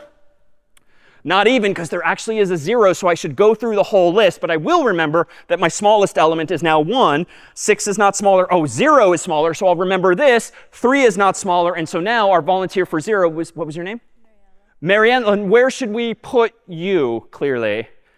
So there, but what's your name again? Eli's in the way. So we could have Mary Ellen? And Mary Ella just go to the right of Eli. But that's kind of cheating, right? Because if this is an array, recall that they are contiguous, but there could be other stuff in memory to the left and to the right. So that's not quite fair. We can't just have the luxury of putting things wherever we want. But Eli, you're not even in the right order anyway, so why don't we just swap you two? So Mariella and Eli swap, but now I've taken 1 byte out of this problem. I've coincidentally made it a little better by moving Eli closer to where he is. But you know what? He was in a random location anyway, so I don't think I made the problem any worse fundamentally. Now I can do this again, and I can shave a little bit of time off of it because I don't need to revisit Mariella, because if she was the smaller and I've already selected her from the array, I can just move on and take 1 fewer bytes this time around. So 2 is the smallest number. Not 5, not 4. OK, 1 is the smallest number. So I'm going to remember that as with a mental variable. 6, 7, 3. OK, 1 is the smallest. So let me select number 1. And we're going to have to evict you, which is making the problem slightly worse, but I think it'll average out. And now 0 and 1 are in the right place. So now let me do this again, but faster. So 5, OK, 4, 2 is the smallest. 6, 7, 3. OK, 2. Let's put you where you belong, evicting 5. Now I can skip all 3 of these volunteers. OK, 4 is the smallest. Nope, nope, nope. 3, you're the smallest. Let me evict 4. All right, and now let me move behind, in front of these volunteers. 5, 6, 7, 4. Come on back. All right, and now let's select 6, 7, 5. OK, come on back. Oh, no cheating, Eli. OK, and then let's see, 5, 7, 6. OK, 6, come on back. OK, now you have to move. OK, and now we've selected, in turn, all of the numbers from left to right. And even though that did feel slower, I was doing it a little more verbally as I stepped through it, but I dare say we could translate that probably more to code. Why? Because there's a lot of looping through it, and probably a lot of conditionals just asking the question, is this number smaller than this one, or conversely, greater than this other one? All right, let's do this one more time. If you guys could reset yourselves to this ordering. All right. So we again have 7, 2, 5, 4, 1, 6, 0, 3. Good. So how about this? I liked the intuition that they originally had, funny enough, whereby they just kind of organically looked to the person to the left and to the right and kind of fixed the problem. So if they were out of order, they just kind of swapped locally, adjacent to each other. So let's try this. So 7 and 2, you're clearly out of order. So let's swap just you two. 7 and 5, you're out of order. Let's swap you two. 7 and 4, let's swap you two. 7 and 1, let's swap you two. 7 and 6, let's swap you two. 7 and 0, swap you two. 7 and 3, swap you two. OK, that was a lot of swapping, but notice what happened. I'm not done clearly. It's not sorted yet, but I have improved the situation. How? Who is now definitely in the right place? So 7, or Eli, has wonderfully bubbled all the way up to the top of the list, so to speak. Now I can actually skip him moving forward, so that takes 1 byte out of the problem. Let's do this again. 2 and 5 are OK. 5 and 4, let's swap. No, over there. Thank you. 5 and 1, let's swap. 5 and 6 are good. 6 and 0, let's swap. 6 and 3, let's swap. And we don't have to worry about Eli. And now what's your name again? Harem. We don't have to worry about him either as well. So now I can go back to the beginning. And even though it feels like I'm going back and forth a lot, that's OK, because the problem's still getting better and better. I'm taking a byte out of it each time. 2 and 4 are good. 4 and 1, let's swap. 4 and 5 are good. 5 and 0, swap. 5 and 3, swap. And now these 3 are in the right place. Let's do it again. 2 and 1. Here we go. Let's swap. 2 and 4 are OK. 4 and 0, swap. 4 and 3, swap. Now these 4 are OK. 1 and 2, you're good. 2 and 0, swap. 2 and 3, you're good, you're good. OK, now 1 and 0, swap 1 and 2, and now 0 and 1. A round of applause, if we could, for our volunteers. Okay. So if you want to put your numbers on the tray there, we have some lovely Super Mario Oreos today, which maybe drives a lot of the volunteerism. But here we go. Thank you all so much. And maybe Carter, if you can help with the reset. All right, here we go. This is, yes, oh, all set. Thank you very much. Thank you. Thank you, guys. So to recap, thank you. Yes. To recap, let's actually formalize a little more algorithmically what we did. And I deliberately kind of orchestrated things there to show two fundamentally different approaches. One, where I kind of selected the element I wanted again and again on the basis of how small it was. I looked for the smallest, then the next smallest, and so forth. The second time around, I took a different approach by just fixing local problems, but I did it again and again and again until I fixed all of the minor problems. And frankly, what they did organically at the beginning was probably closer to the second algorithm than the first, even though I'm not sure they would write down the same pseudocode for it. The first algorithm we executed is actually called selection sort. And I deliberately used that vernacular of selecting the smallest element again and again to evoke this name of the algorithm. So for instance, when we had these numbers here initially unsorted, I kept looking again and again and again for the smallest element. And I don't know a priori what the smallest number is until I go through the list at least once. Then I can pluck out the 0. I then go through the list a second time to pluck out the 1, a third time to pluck out the 2. Now this assumes that I don't have an infinite amount of memory, because even though I kept repeating myself, looking for the next smallest element, I propose that I only keep track of one number at a time. One variable in my mind, which was the smallest element I have seen thus far. If I used more memory, I could probably remember from the first pass where the 2 is, where the 3 is. But that's a different algorithm, and it would take more space, more memory. I was confining myself to just one variable in my approach. So here might be the pseudocode for what we'd call selection sort, the very first algorithm that we all did together, not organically, but more methodically as a group. I would propose that we use some syntax from C when we talk about the loop and say for I from 0 to n minus 1. Now, why is that? Well, if there were n people, or 8, 0 through 7 are the indexes or indices of those humans on stage from left to right. So what did I have myself do? Find the smallest number between numbers bracket I and numbers bracket n minus 1.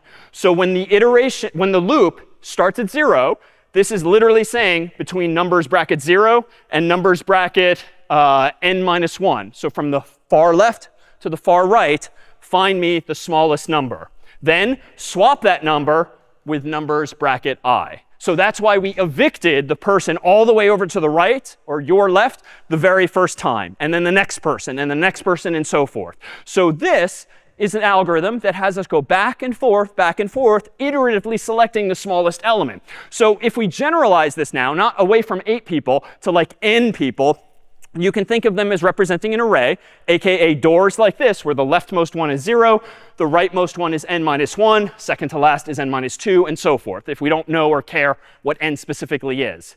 So how many total steps does selection sort perhaps take? And let's make this a little more real here. Let me actually open up, for instance, a quick visualization here. And on the screen here, you'll just see now an artist's rendition of an array of values, whereby tall purple bars represent big integers and short purple bars represent small integers. So the idea of any sorting algorithm here, as visualized, is to get the small bars on the left and the big bars on the right. And this is a nice handy tool that lets you play around with different algorithms. So here is selection sort that I've just clicked.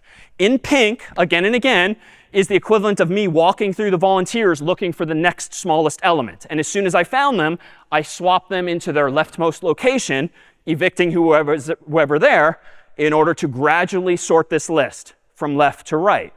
And so as you can see here, it holds very briefly in pink whatever the currently smallest element it has found is. That's the analog of like me pointing to my head, whereby it's constantly comparing, looking for the next smallest element. Now I'm kind of stalling because I'm running out of like intelligent words to say, but that is to say this algorithm feels kind of slow. Like it seems to be doing a lot of work. Where is the work coming in? Like what is it doing a lot of specifically? Yeah. Yeah, it keeps going back and forth and back and forth. And even though it's shaving a little bit of time, right, because it doesn't have to stupidly go all the way back to the beginning, and I was saving myself a few steps, like it's a lot of cyclicity again and again and again. And put another way, it's a lot of comparisons again and again. And some of those comparisons you're doing multiple times because I only remembered one element at a time in my head. So I have to kind of remind myself on every pass which is smallest, which is smallest.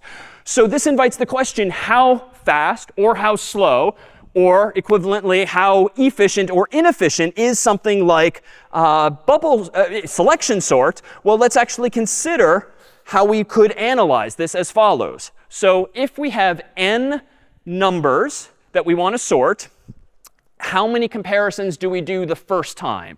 Well, if there's n numbers, you can only make n minus 1 comparisons. Why? Because if we have 8 people here, and we started with whoever's all the way over here, we compare this person against 7 others, n minus 1, if n is 8. So the first pass through the list, I made n minus 1 comparisons, but that put the smallest number, 0, in place. The second time I walked across our 8 volunteers, I didn't need to walk in front of all 8. I could shave off a little bit and do 7 of them, then 6, then 5, then 4. So if I were to write this out roughly mathematically, I could do this, n minus 1 plus n minus 2 plus n minus 3 plus ... all the way down to my very last comparison at the end of the list. Now, this is the kind of thing that typically in like high school, you'd look at the back of the math book or physics book that's got a little cheat sheet for all of the formulas that add up. This series here, let me just stipulate, adds up to this, n times n minus 1 divided by 2. So no matter what n is, this formula captures that series, that summation of all of those values. So that is how many steps I took again and again and again when implementing selection sort for 8 people. So of course, let's multiply this out. So this is like n squared minus n, all divided by 2. Let's do it out a little bit more. That's n squared divided by 2 minus n over 2. And now we're back into the territory of running times. Like how many steps does this algorithm take? How many comparisons are we making? Now, n squared seems like the biggest term. It's the dominant term. In other words, as n gets large, not 8, but 80, or 800, or 8,000, or 8 million, squaring that is going to make a way bigger difference than just doing like n divided by 2 and subtracting that off. Similarly, just dividing even this quadratic formula by 2, like yes, it's going to have it, literally, but that's kind of a drop in the bucket. As n gets larger and larger and larger, it's still going to be a crazy big number. So computer scientists would typically wrap this in some big O notation and say, OK, selection sort is on the order of n squared. That's not a precise measurement, but it's on the order of n squared because it's making so many darn comparisons, not unlike everyone shaking everyone else's hand like I proposed verbally earlier. It's a lot of work to get that done. So selection sort is on the order of n squared steps.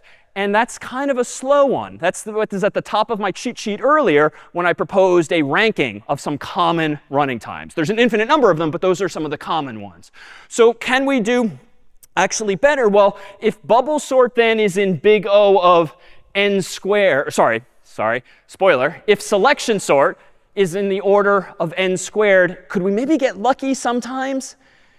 Like with selection sort, what would the best case scenario be? Well, the best case would be like everyone is already sorted, 0 through 7, and we just get lucky. But does bubble sort does selection sort appreciate that? Does selection sort take into account whether the list is already sorted? Not necessarily, because if you look at the pseudocode even, there's no special conditional in here that says, if it's already sorted, exit early. It's just going to blindly do this many times. And you can actually see pseudocode-wise the n squared. Notice that this line of pseudocode here is essentially telling me to do what? Do something n times, from 0 to n minus 1. Or equivalently, if you prefer the real world, from 1 to n. That's n times total. But what are you doing inside of this loop? Well, every time you're inside of this loop, you're looking for the smallest element, and that might take you as many as n steps. So another way to think about the running time of this algorithm selection sort is this loop is telling you to do something n times. This line is telling you to do something n times as well. And that's roughly n times n, or n squared. It's not precise, but it's on the order of n squared. Unfortunately, if you're just blindly doing that much work always, even if you have any number of doors, this is going to end up being in omega of n squared as well. Because even in the best case, where all of the numbers are already sorted, there's nothing about the algorithm called selection sort, or even my implementation thereof, that would have said, wait a minute, like I'm done, and exit prematurely. So selection sort is in big O of and omega of n squared, as we've defined it. And by coincidence, because those boundaries are the same, you can also say that it's in theta of n squared. No matter what, you're going to spend n squared steps or n squared comparisons.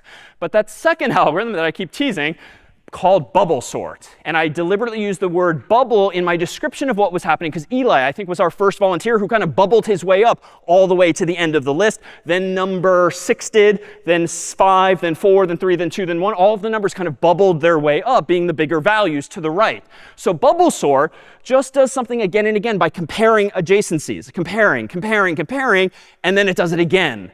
And again and again. So let's analyze bubble sort. If, for instance, this was the original array that we tried sorting before, same exact numbers, I was doing things like flipping the 7 and the 2, and then the 7 and the 5, and then the 7 and the 4, but that would only fix minimally one number. I then had to repeat again and again and again. So that one too felt like it was taking some time. So here's one way of thinking about bubble sort. Bubble sort pseudocode could say this: repeat the following n times. And that's why I kept going through the list again and again. For I from 0 to n minus 2. Now this is a little weird, but we'll get back to this. From 0 to n minus 2, if the number at location I and the number at location I plus 1 are out of order, swap them. And then just repeat. But we've never seen n minus 2 in pseudocode before. Why is it n minus 2 and not the usual n minus 1? Yeah.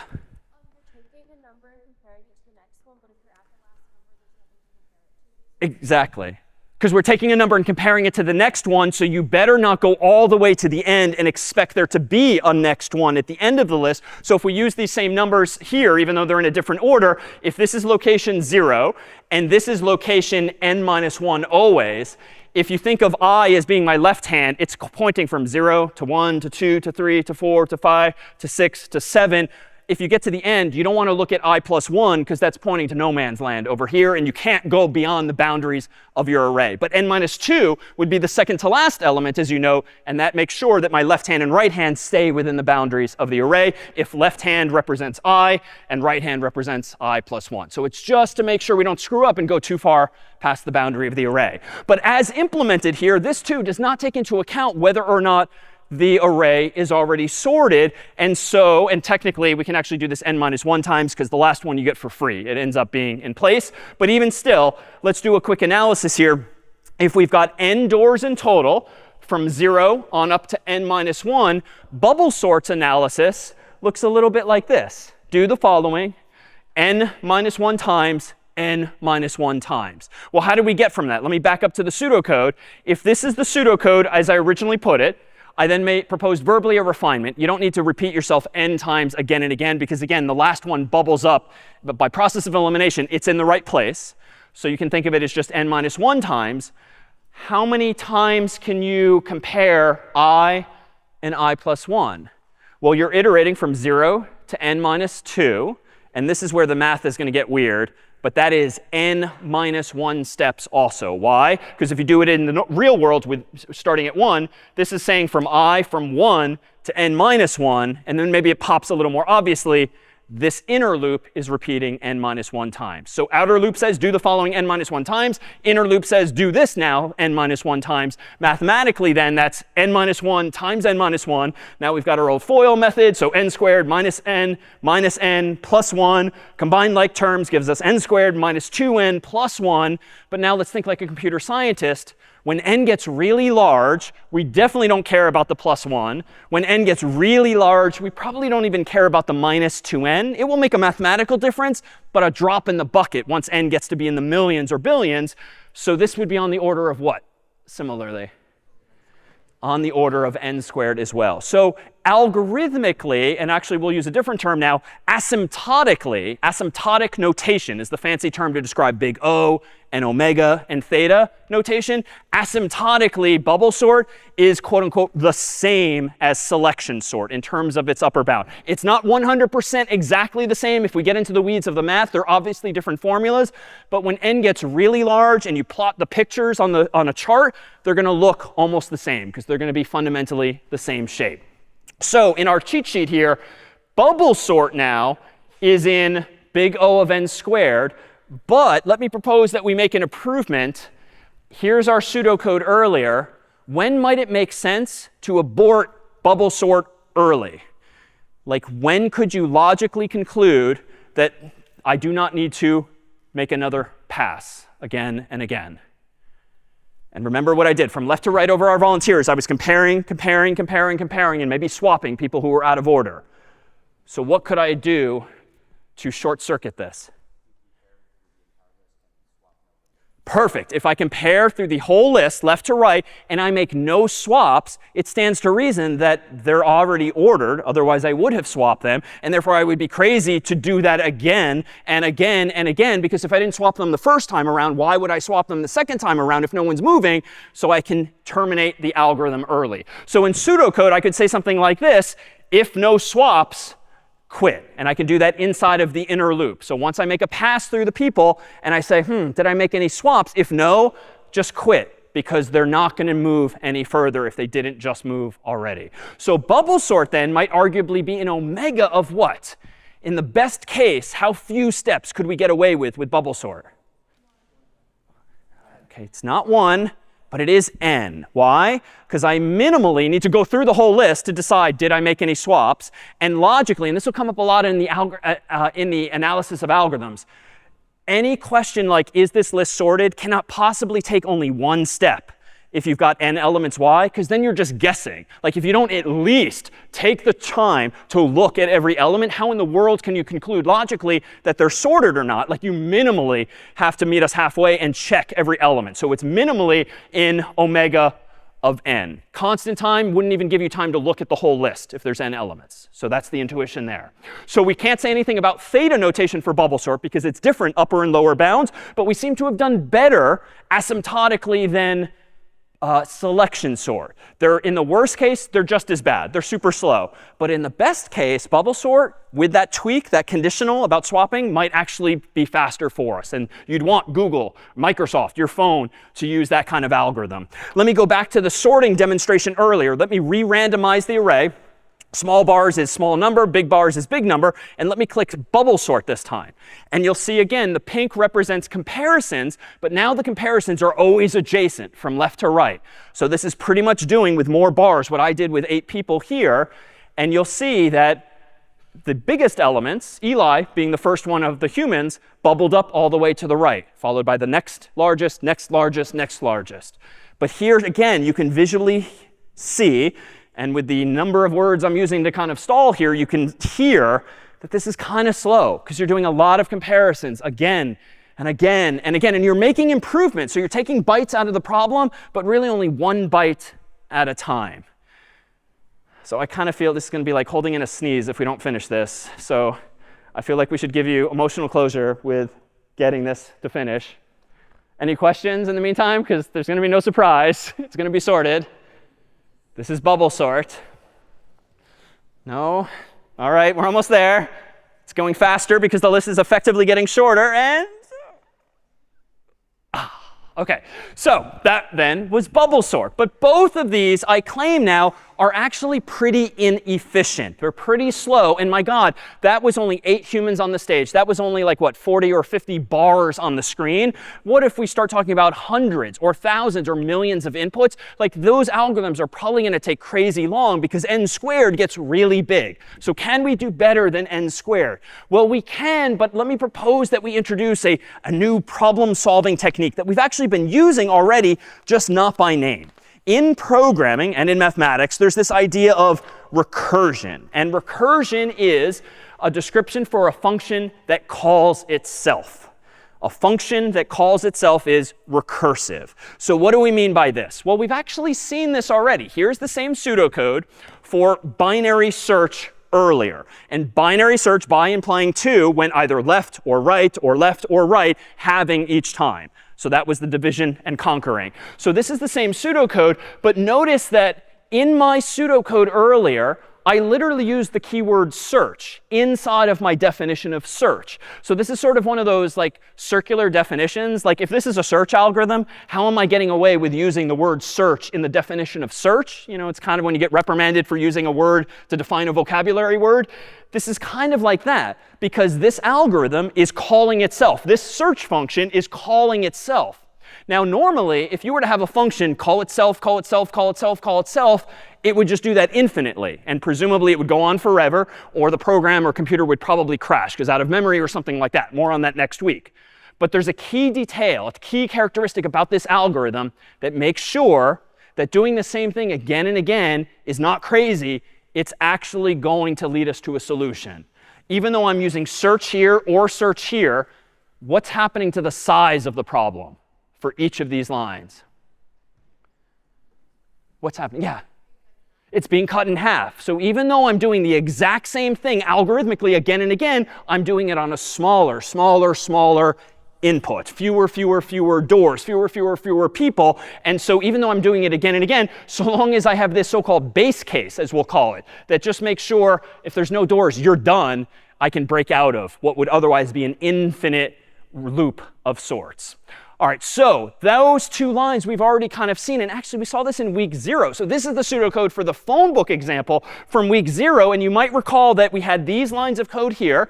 And this is very procedural or iterative, where I literally told you, go back to line 3. And we did that today. When we took attendance, so to speak, with that third algorithm, you went back to step 2 again and again. That's a very iterative, loop-based approach. But you know what? I could be a little more clever here, too, in week 0. We just didn't want to get too far ahead of ourselves. Let me actually change these highlighted lines to be more succinctly search left half of book, search right half of book. I can now tighten the code up so it's kind of a shorter algorithm, but it's the exact same idea. But on week 0, I very methodically told you what I want you to do next. But here, I'm sort of recognizing that, wait a minute, I just spent the past 6 lines telling you how to search, so go do more of that. You have all of the logic you need. So this, too, is recursive in the sense that if this is a search algorithm, the search algorithm is using a search algorithm inside of it. But here, too, the phone book was getting divided in half again and again. So recursion doesn't just describe mathematical formulas. It doesn't just describe pseudocode or code, even physical structure. So we deliberately brought back these bricks here today, which are reminiscent, of course, from Mario and Super Mario Brothers. That pyramid, especially if we get rid of the distractions of the ground and the mountains and so forth, is itself recursive as a structure. Now, why is that? Well, here you can kind of play verbal games. If this is a pyramid of height 4, and ask the question, well, what is that? What is a pyramid of height 4? I could kind of be difficult and say, well, it's just a pyramid of height 3 plus one other row.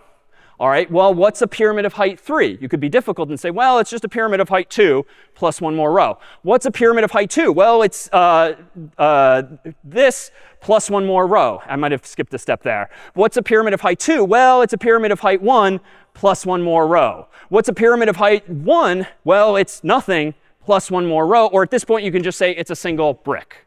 You can have a base case that just says, like, the buck stops here. Stop asking me these questions. I can special case or hard code my answer to the very tiniest of problems. So even those bricks then are sort of, the pyramid is recursively defined. And we can actually implement this even in code if we want in a couple of different ways to make this clear. So let me go back over to VS Code here.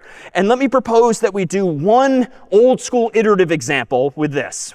Code iteration.c. And iteration just means to loop again and again. An iteration is a pass through the code. And let me go ahead and whip this up as follows. Let's include the CS50 library. So we have our getInt function. Let's include standard IO so that we have printf. Let's go ahead and create main with no command line arguments today. Let's go ahead and create a variable of type int set equal to the return value of getInt, asking the user for the height of the pyramid. And then let me assume for the sake of discussion that there is a function now that will draw a pyramid of that height. All right, now let's actually implement that function as a helper function, so to speak. So if I have a function called draw, it's going to clearly take an integer, and I'll call it maybe n as input. And it doesn't need to return anything, so I'm going to say that this is a void function. It doesn't return a value. It just has a side effect of printing bricks on the screen. How can I go about doing a pyramid of height n? Well, I'm going to do this one which looks like this, 1 at a time, then 2, then 3, then 4. And this is a little easier, for instance, than problem set 1, which had the pyramid flipped around the other way. So this one's a little easier to do deliberately. So if I go back to my code, I could say something like this. For int I gets 0, I is less than, let's say, n, which is the height, I++. That's going to essentially iterate over every row of the pyramid, top to bottom. This might feel similar, reminiscent to problem set 1. Then in my inner loop, I'm going to do for int j gets 0, j is less than I plus 1, j++, and we'll see why this works in a moment. And then let's go ahead and print out a single hash, no new line. But at the very bottom of this row, let's print out just a new line to move the cursor down a line. Now, I'm not done yet. Let me hide my terminal for a second. I need the prototype. So I'm going to copy this, paste it up here with a semicolon. And I think now the code is correct. Now, why is this correct? Because on my outer loop, I'm iterating n times, starting at 0. My inner loop, realize I want to have at least 1 hash, then 2, then 3, then 4. So I can't start my number of hashes at 0. And that's why I'm doing j all the way up to I plus 1, so that when I is 0, I'm actually still printing 1 hash, and then 2 hashes, and then 3. Otherwise, I would start with 0, which is not my goal. Let me go in and do make iteration to compile this. /iteration. And let me go ahead and make my terminal bigger. Enter. The height will be, for instance, 4. And indeed, it's not quite to scale because these are a little more vertical than they are horizontal, but it essentially looks like that pyramid. And I can do this even larger. Let's do this again after clearing my screen. Let's do like 10 of these, and it gets bigger.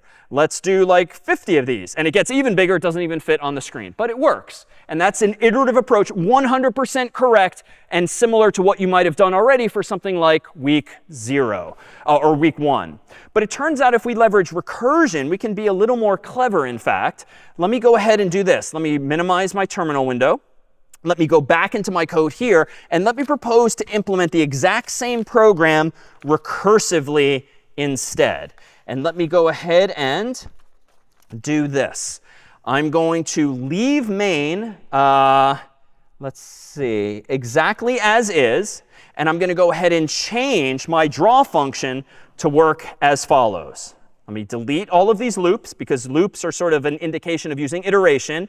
And I'm instead going to do this. What is a pyramid of height 4? I said it's a pyramid of height 3 plus 1 more row. So let's take that literally. If a pyramid of height n needs to be drawn, let's first draw a pyramid of n minus 1. And then how do I go about drawing 1 more row? Well, this I can use a bit of iteration, but I don't need a doubly nested loop anymore. I can set I equal to 0, I less than n, I plus plus. And this block of code is simply going to print 1 simple row of hashes again and again, followed by a new line just to move the cursor down. So notice this line here, and I'll add some comments, print pyramid of height n minus 1, print 1 more row. So I'm kind of taking a bite out of the problem by printing 1 row, but I'm deferring to, weirdly, myself to print the rest of the pyramid. Now I'm going to go ahead and try compiling this. And this is no longer iteration, so I'm actually going to do this. Code recursion.c. I'm going to paste that same code into this new version, just so we have a different file without breaking the old one. And now I'm going to do make recursion. All right, interesting. So Clang is yelling at me with this error. All paths through this function will call itself. So Clang is actually smart enough to notice in my code that no matter what, the draw function is going to call the draw function. And the draw function is going to call the draw function. And the draw function is going to call the draw function. Now, to be fair, and the input to draw is getting smaller and smaller. But what's going to happen eventually to the input of draw as I've written this code right now? Yeah, and back. Exactly. Remember that integers are signed by default. They can be both positive or 0 or negative. And so here, if I just keep blindly subtracting 1, it's going to do that seemingly forever until I technically underflow. But that's going to be like 2 billion rows of pyramids later. So I think what I actually need to do is something like this. I need to ask the question, if n equals 0, or heck, just to be super safe, let's say if n is less than or equal to 0, just to make sure it never goes negative, let's just go ahead and return without doing anything. So I'm going to comment this as like, if nothing to draw, well, then don't blindly call draw again. So this is that so-called base case. This is analogous to saying, like, if John Harvard not in phone book, or if no lockers or doors left, then just exit or return in this case. So now I'll never call draw a negative number of times or 0 number of times. I will only do it so long as n is positive. So now if I make my terminal bigger, make recursion again, does compile fine, /recursion, let's do the same input, 4, and I get the exact same number of bricks. Let's go ahead and do it again with maybe 10. That seems to work too. Let's do it again with 50. That seems to work too. And I can go a little crazy. I can do like 5,000. This is still going to work. It's just not going to fit on my screen. But it is doing a valiant attempt to print all of those out. Now, it turns out that could get us in trouble if we start poking around in the, maybe not 5,000, but 500,000 or 5 million or beyond. But for now, we'll just assume that this is just a slow process at that. But if we go back to the goal, which was to print this thing here, this too is a recursive structure that we're just now translating the ideas of recursive code to. And actually, if you've never discovered this, we would be remiss in not doing this for you. If I go into a browser here and suppose that I'm not using any AI, fancy technology, I'm just going to google.com and I search for recursion because I'm curious to see what it means. Google, for years, has had this little Easter egg for computer scientists. It's not a typo. Get it? Haha. Kind of funny? Yeah? OK. Like, see? Recursion. So if you click recursion, OK, now we're in night mode for some reason, but OK, like, so it just does this endlessly. OK, so programmers with too much free time or too much control over Google's own servers to do that. So it turns out, yes, if you search for recursion on Google, this is a long-standing Easter egg in this case. But the point of introducing recursion is that, one, it's actually going to be a very powerful problem-solving technique because, honestly, we've seen in pseudocode already, kind of tightens up the amount of code or the amount of lines that you need to write to convey an algorithm. And 2, it will actually allow us to solve problems in a fundamentally different way by using computers' memory in an interesting way. And so toward that end, we wanted to introduce one final sort today, which we won't use humans to demonstrate, but just numbers instead, namely something called merge sort. And merge sort is an algorithm for sorting n numbers that I claim is going to be better than selection sort and bubble sort. It's got to be better because that n squared was killing us. We want to get something lower than n squared. So merge sort's pseudocode essentially looks like this. And this is it. Merge sort says if you've got n numbers or an array of numbers, sort the left half of them, sort the right half of them, and then merge the sorted halves. And we'll see what this means in just a moment. But if there's only one number, just quit. So this is my base case because this is recursive. Because if this is a sorting algorithm called merge sort, I'm kind of cheating by using the verb sort in the sorting algorithm. But that just makes it recursive. It doesn't make it wrong. So what do I mean by merging? Just to make this clear, here among these numbers are 2 lists of size 4. And I'm going to scooch them over to the left and the right just to make clear that on the left is 1/2 that is sorted. 1, 3, 4, 6 from smallest to largest. On the right is a second half that's also sorted 0, 2, 5, 7. So for the sake of discussion, suppose that I'm partway through this algorithm called merge sort. And I've sorted the left half already, clearly. I've sorted the right half already, clearly. Now I need to merge the sorted halves. What do we mean by that? Well, that means to essentially, conceptually, point your left hand at the left half, point your right hand at the right half, and then decide which of these numbers should come first in order to merge or kind of stitch these 2 lists together in sorted order. Well, which is smaller? Obviously 0. So that last step, merge sorted halves, would have me take this number and put it in an extra empty array up here. Now I move my right hand to the next number in the right half, and I compare the 1 and the 2. Obviously, 1 comes next, so I put this now up here. Now I compare the 3 and the 2. Obviously, the 2 comes next, and so I put this up here. 3 and 5, obviously 3. 4 and 5, obviously 4. 6 and 5, obviously 5. And 6 and 7, obviously 6.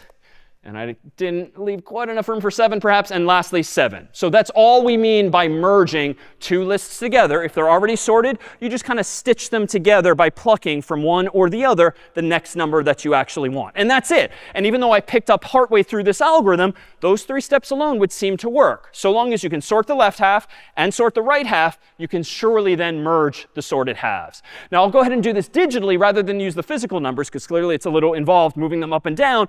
But this rack here, this shelving, essentially represents one array with maybe a second array here. And heck, if I really want it, a third and a fourth array.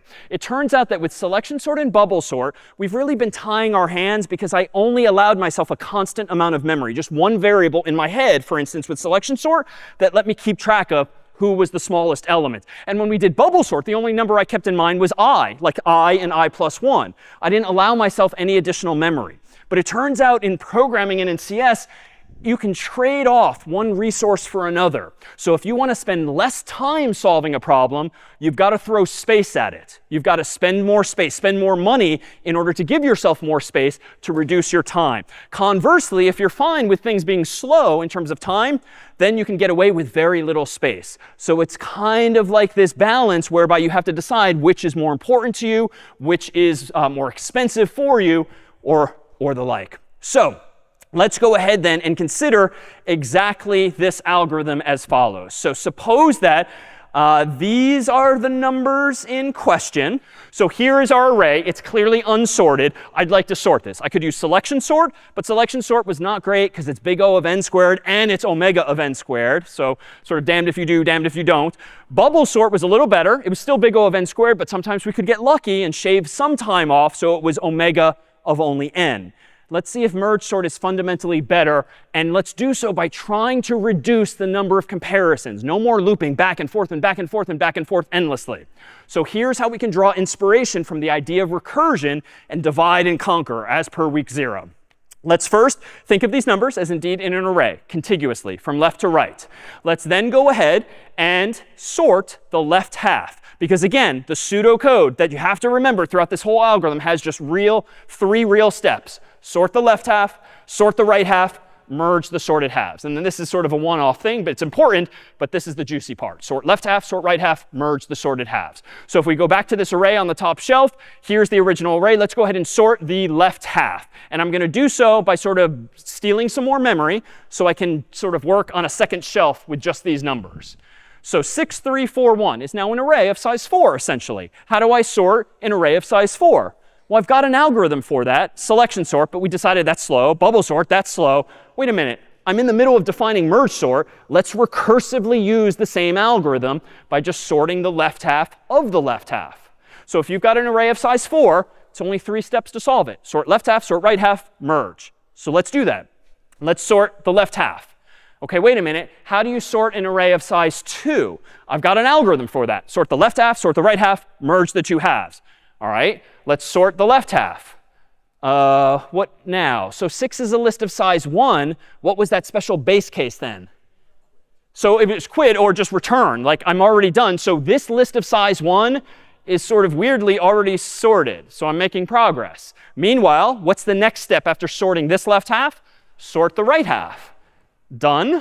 This is already sorted. But here's the magic. What's the third step for these numbers?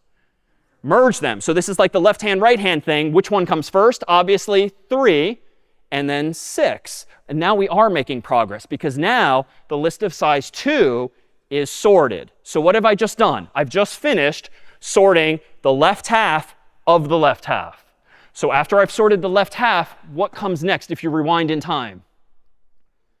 Sort the right half of that left half. So now I take the right half, and how do I sort this right half of size 2? Well, sort its left half, done. Sort its right half, done. Now merge them together, and obviously the 1 comes first, then the 4. Now where are we? We're at the point in the story where we have a left half sorted and a right left half sorted. So what comes next now narratively?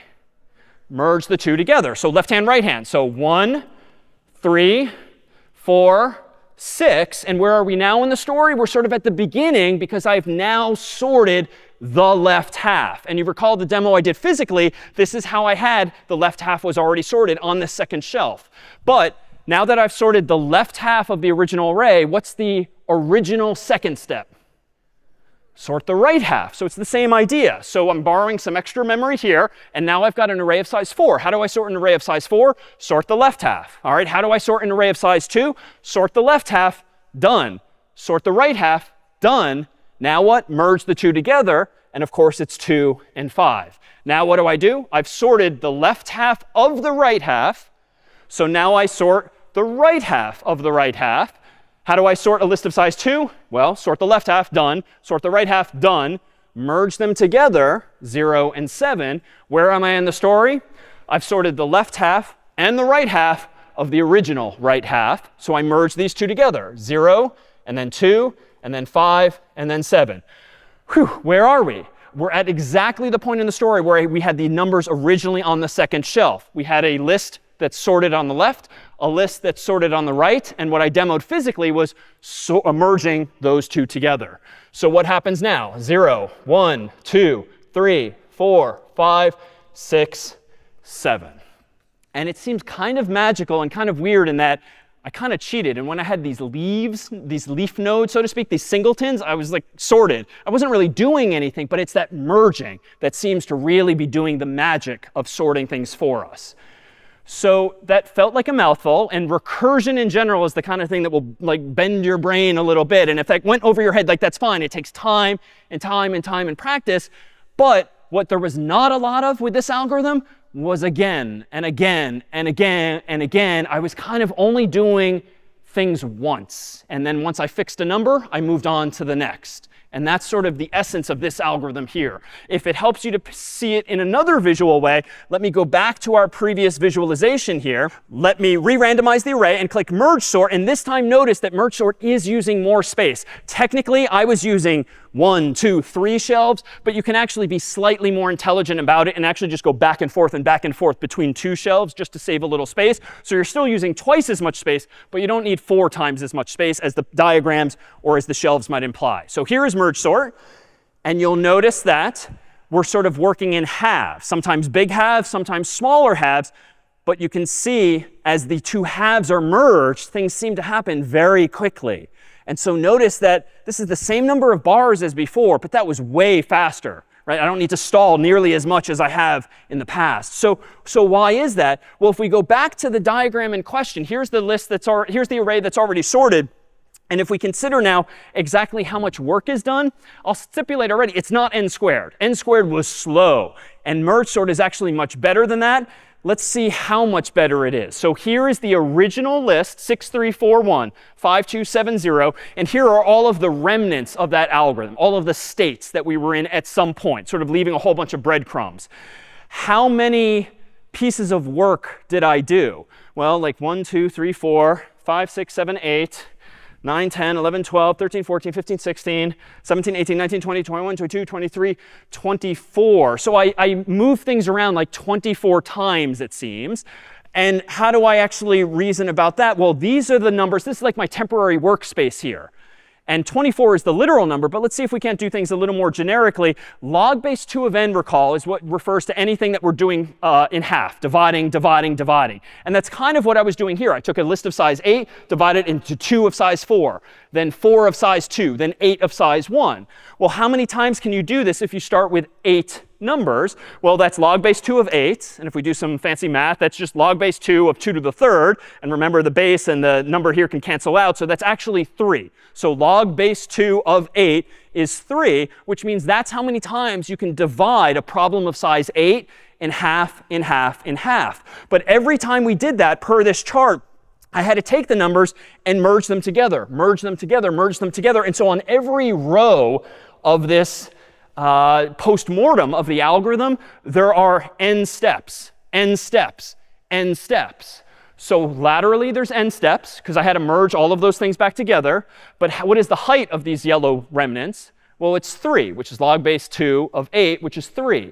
So this is technically 3 times 8, ergo 24 steps. But more generally, this is log n height and n width, so to speak, So the total running time I claim is actually n log n, which it's OK if that doesn't quite gel immediately in your mind, especially if you're rusty on algorithms. But, and we can throw away the base because that's just a constant factor. And with a wave of our hand, when we talk about big O notation, merge sort, I claim, is in big O of n log n. That is n times log n. Unfortunately, it is also in omega of n log n, which means that, frankly, bubble sort might sometimes outperform it, at least when the inputs are already sorted or certainly relatively small. But that's probably OK, because in general, data that we're sorting probably isn't very sorted. And honestly, we could even hack merge sort to just do one pass to check initially, is the whole thing sorted, and then maybe terminate early. So we can maybe massage the algorithm a little better to be a little smarter. But fundamentally, merge sort is in theta of n log n, is how you would say it. It's on the order of n times log n steps. Now, in terms of that chart, it's strictly higher than linear, but it's strictly lower than quadratic, n and n squared respectively. So it clearly seems to be faster. So it's not as good as linear search, and it's definitely not as good as binary search, but it's way better than selection sort or bubble sort actually were. So with that said, we thought we'd conclude by showing you a final film that's just about a minute long that compares these actual algorithms and shows them as follows. You'll see on the top, the middle, and the bottom, 3 different algorithms. On the top, you will see selection sort. On the bottom, you will see bubble sort. And in the middle, you will see and hear an appreciation of what n log n is, aka merge sort today. So if we could dim the lights dramatically. This is n log n vis-a-vis n squared.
All right, that's it for CS50. We'll see you next time.